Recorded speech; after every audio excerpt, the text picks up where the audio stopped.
Hello बच्चों, चलिए start करते हैं एग्जाम्पल 13। हमें क्या करना है, find the intervals in which the function F given by. जो ये हमें फंक्शन दे रखा है इस पर हमें इंटरवल्स फाइंड करने हैं। उसके बाद हम बता पाएंगे कि ये इंक्रीजिंग हो रहा है या डिक्रीजिंग हो रहा है ना। तो किस पे हमें देखो, जो एक्स है वो बिलोंग्स कर रहा है, एक तो 0 के भी इक्वल है और 2 पाई के इक्वल है। देखते हैं इसे हम कैसे लिखेंगे। इंपॉर्टेंट क्वेश्चन है ये। एग्जाम्पल तो देखो इस चैप्टर के इम्पोर्टेंट ही हैं। ये हम ऐसे भी लिख सकते हैं कि 0 देखो, 0 इसके इक्वल भी हो, ग्रेटर देन भी हो, यहाँ भी इक्वल भी हो, ग्रेटर देन, ये साइन जो होता है इक्वल का होता है।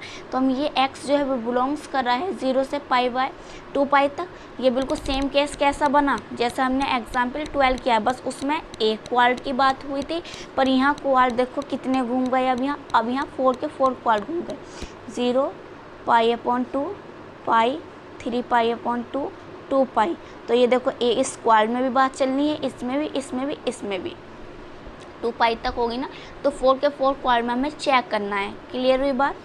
तो पहले हमारा काम क्या है, इसे जल्दी से तो डिफ्रेंशिएट करना, फिर एफ डैश को पुट करना 0 के इक्वल, फिर नंबर लाइन बनाना।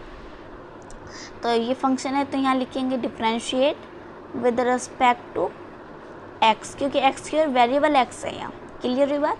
एफ डैश, अगर हम डैश भी लगा दें तो हम क्या करें, डिफ्रेंशिएट कर रहे हैं। साइन का क्या होता है कॉस, और कॉस एक्स और एक्स का करेंगे तो 1 बनेगा, समझ में आया। अब चलो 1 बन गया एक्स का। प्लस साइन का क्या होता है, कॉस का क्या होता है माइनस के साइन, एक्स को एज इट इज़ 1 बन गया। तो cos x plus minus minus sine x, ये हमारे पास आ गया है। ठीक है, अब पुट करना है एफ डैश एक्स को इक्वल टू 0। तो cos x minus sine x equal to 0। अब ये साइन इधर क्या है, माइनस में है, तो इधर में लेकर आऊँगी तो प्लस में आ गए। अब यहाँ एक बात आपको वो समझना है कि जो कोस एक्स है इसके साथ अगर मैं 1 मल्टीप्लाई में कर दूँ तो कोई दिक्कत है या नहीं है। 1 मल्टीप्लाई में होगा, 1 के मल्टीप्लाई करेंगे तो कोस एक्स ही आएगा, कुछ और तो नहीं आएगा। तो 1 मल्टीप्लाई में है तो ये मल्टीप्लाई में, तो इधर किस में आएगा, ये साइन एक्स के अपोन में आ जाएगा, डिवाइड में आ जाएगा कोस एक्स। क्लियर हुई बात। अब जो साइन एक्स है ये क्या बन जाएगा, साइन एक्स कोस एक्स क्या होता है, tan एक्स है ना, ये tan x तो होता है। अब ये हमें पता तो है कि tan के अंदर ये वैल्यू कब आती है, 45 डिग्री पर आती है ना। tan के अंदर ये वैल्यू क्या आती है, 45 डिग्री पर आती है, पाई बाय 4 पर आती है। पर यहाँ क्या हो रहा है कि हमने अभी देखा कि जो पाई है वो रिपीट हो जा रहा है, पाई रिपीट हो जा रहा है। तो हम क्या लिखेंगे इसे कि आफ्टर पाई सेम रिपीट होता जा रहा है ना। तो फाइनली इसको हम क्या लिख पाएंगे, हम इसे लिख पाएंगे कि tan n pi plus pi upon 4 equal to tan x। tan x से tan x कैंसिल आउट हुआ, तो x इक्वल क्या हो गया, n pi plus pi upon 4। अब यहाँ हम वैल्यू चेक करके देख लेते हैं। अगर n की जगह हम 0 पुट करा 0, तो ये 0 बन गया, मल्टीप्लाई होकर 0 क्या बचा, पाई अपॉन 4। ठीक है, इसके अंदर पाई अपॉन 4 भी आ रहा है। क्लियर हुए। अब यहाँ 1 पुट करो, तो यहाँ आया n की जगह 1 रखेंगे तो पाई प्लस पाई अपॉन 4, एलसीएम लेंगे तो हमारे पास क्या आएगा, 5 पाई अपॉन 4, 5 पाई अपॉन 4। तो ये भी इंक्लूड हो रहा है, चलो ठीक है। अब यहाँ 2 रखो, 2 वैल्यू रखी हमने n की जगह, तो क्या आया, यहाँ हमने 2 रखा है, एलसीएम लेंगे तो हमारे पास आएगा 9 पाई upon 4। 9 pi upon 4 is greater than 2 पाई, तो इसे हम नहीं लेंगे, हमारा सिर्फ 1 तक चलेगा। अब चेक करो ना कि अगर हम 2 रख रहे हैं तो इस 2 पाई से ज़्यादा जा रहा है, तो जब 2 पाई से ज़्यादा जा रहा है तो हम उसे नहीं लेंगे, सिर्फ हमें 2 पाई तक लेना है। क्वेश्चन में यही तो कहा है, तो इस पर हमें चेक करना है। ठीक है, इस पर हम चेक करेंगे। तो अब देखते हैं कि हमें अब यहाँ वैल्यू पुट करेंगे। तो अगर हम x की वैल्यू 0 पुट कर रहे हैं तो हमें क्या मिल रहा है, पाई अपॉन 4 मिल रहा है। क्लियर हुई बात। अगर x की वैल्यू 1 पुट कर रहे हैं तो हमें 5 पाई अपॉन 4 मिल रहा है। अगर 2 पुट करेंगे तो 9 पाई अपॉन 4 मिलेगा, वो हमें नहीं लिखना है, हमें सिर्फ 2 पाई तक चलना है। तो ये हमारे पास आ गया। ठीक, तो x की वैल्यू भी फाइंड हो गई। अब हमें क्या बनानी है, नंबर लाइन। तो ये हमारे पास एक नंबर लाइन है, ठीक। हमारे यहाँ क्या आएगा 0, फिर आएगा π/4, फिर आएगा 5π/4, फिर यहाँ आएगा 2π। ये तो हमें दे रखा है। अब हमारे पास जो है क्या, हमारे पास f डैश हमें क्या दे रखा है, क्या आया हमारे पास f डैश हमारे पास निकल कर आया है cos x minus sine x, है ना।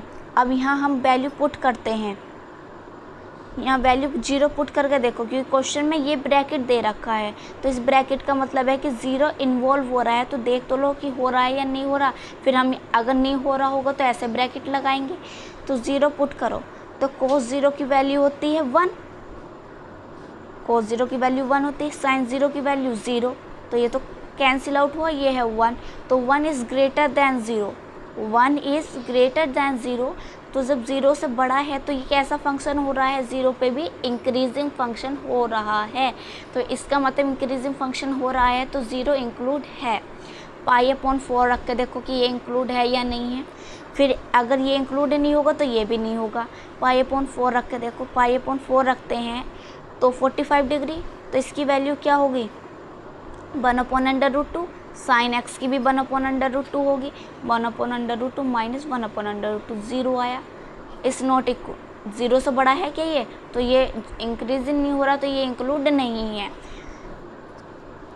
तो हम यहाँ चेक करेंगे वैन, पर इसके बीच में भी हम चेक करते हैं। तो वैन ये तो इंक्लूड है, पर π/4 इज़ नॉट इंक्लूड, ये इंक्लूड नहीं है, तो इसके लिए ये ब्रैकेट लगेगा। बताया मैंने कि 0 कैसे इंक्लूड हुआ है, π/4 क्यों नहीं इंक्लूड है। तो इसमें पहले हम क्या काम करेंगे, एक बार इसकी बीच की वैल्यू और चेक करके देखें। बीच की वैल्यू ये क्या है 45 डिग्री, 45 डिग्री से पहले क्या आ रहा होगा 30 डिग्री आ रहा होगा। तो 30 डिग्री को हम क्या लिख सकते हैं π/6, इन दोनों के बीच में आ रहा होगा ना 30 डिग्री, तो π/6 लिख सकते हैं। तो cos π/6 की वैल्यू होती है √3/2 और ये होते हैं -1/2। तो यहाँ हमने लिया तो क्या आया √3 माइनस 1/2 इज़ ग्रेटर दैन 0, 0 से बड़ा है। तो ये फंक्शन कैसा हो गया f dash x is greater than 0 हो गया, तो ये फंक्शन हो गया है इंक्रीजिंग फंक्शन।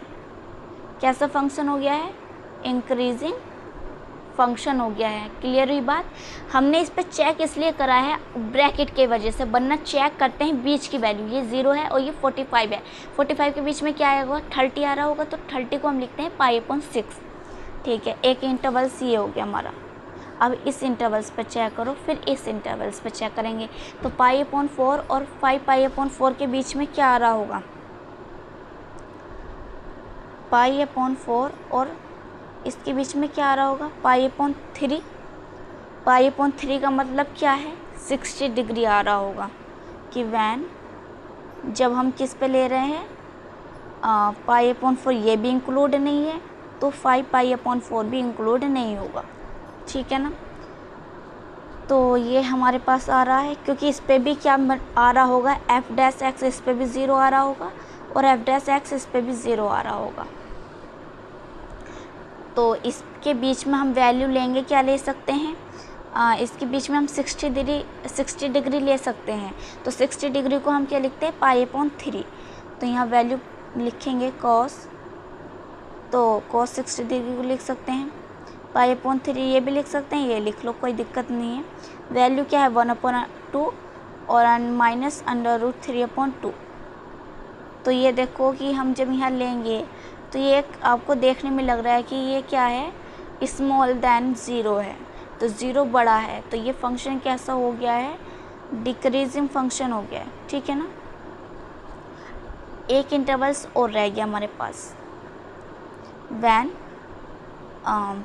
5π/4 और 2π भी क्या होगा इंक्लूड होगा, इसमें ध्यान रखना 2π भी इंक्लूड होगा। क्वेश्चन में 2π इंक्लूड है, तो आंसर में भी जो हम सॉल्यूशन लेंगे 2π इंक्लूड ही होगा। पुट करके देखना आप 2π इसमें, तो आपको इसमें फंक्शन जो है वो 0 नहीं मिलेगा।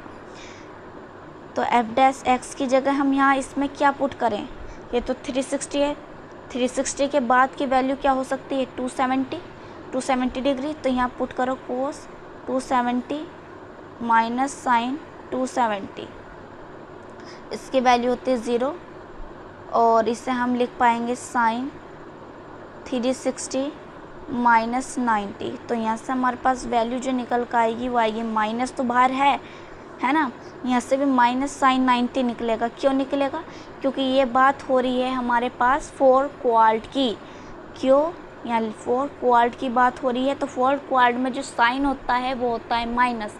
साइन का प्लस होता है, एक तो फर्स्ट क्वाड्रेंट में प्लस होता है और एक सेकंड क्वाड्रेंट में प्लस होता है, थर्ड और फोर्थ क्वाड्रेंट में साइन माइनस होता है। इस वजह से यहाँ क्या आया है, साइन ने जो वैल्यू दी है वो माइनस में दी है।